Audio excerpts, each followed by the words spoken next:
We have a lot in common, and Matt has a lot of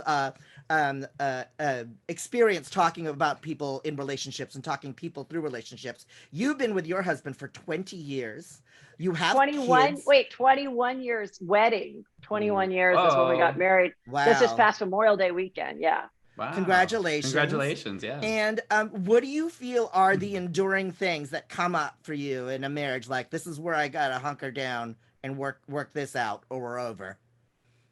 I mean, there is a sense of me being like, I'm going to heaven and God will reward me for the time I've spent on earth with this asshole. Definitely kids, definitely the complications of breaking up. Mm-hmm. You know, but then also there'll be those times where I'm like, oh my God, I can't believe I thought those awful thoughts yesterday. Today's such a better day.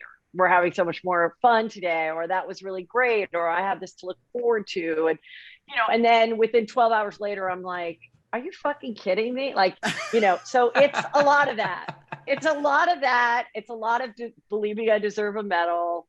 I do get a weird little like pang of accomplishment when people do an Instagram post that they're going to break up but remain best friends.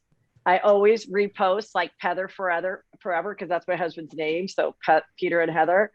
And that's bad that I feel that way, but I do feel like, hey girl, you did it. And then I'm like, that's terrible, because I think, you know, so many people are so much happier once they get divorced. Yeah. And they are and they find, but it's like this weird like jealousy, like when you have like at least half, like I'm still really close with a lot of my sorority sisters. Yes, I was in a sorority, BuzzFeed. Okay, so anyway, I was in a sorority as well. So all these things are like taboo now.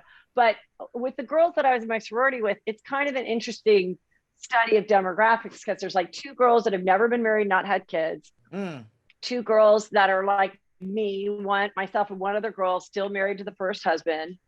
2 others that are divorced.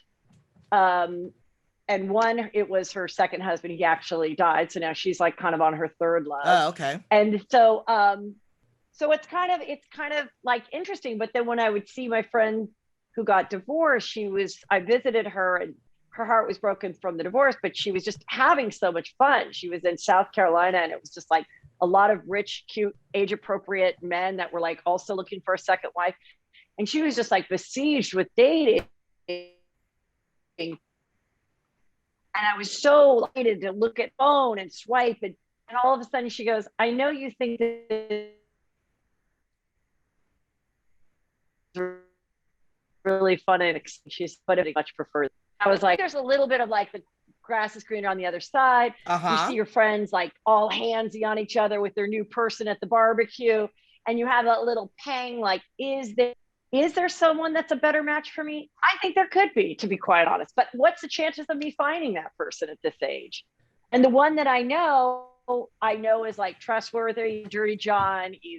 We still have a lot of fun together. Right. You know, I just feel like he doesn't adore me like the rest of the world. Oh my God, we're the same person. We're the same person, because that's the thing. I had an ex who said, you don't want affection, you want to be worshipped. And I was like, what's the problem with that? And like, I'll get a couple of shots in me, and then I'll get really huggy with my husband. And if he pushes me away, I'm like, you fucker. Why is this a problem? Why is hugging me a problem?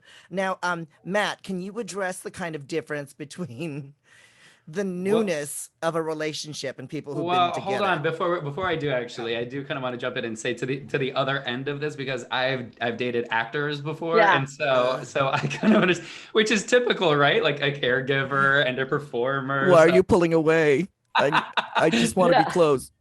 Yeah, so like, you know, but I remember feeling that too, because, you know, the guys that I've dated who were actors, they would really kind of like wrestle me for attention. That's what it felt like. It really felt like, how come you're not paying attention to me? How come you don't love me? And I'm like, oh my God, I literally just like moved to LA. I need like a minute to settle in. Can I just have a moment? And it really felt 6 weeks ago, back off. Because it didn't feel like exactly, because It didn't feel like that it was about connecting with me. It felt like attention for him, and you can feel the difference, you know? And so that's why it didn't, that's why it was more kind of repelling than it was being like, yes, let's connect. Yes, you know, it felt like it was more about him. And so that's what made it challenging.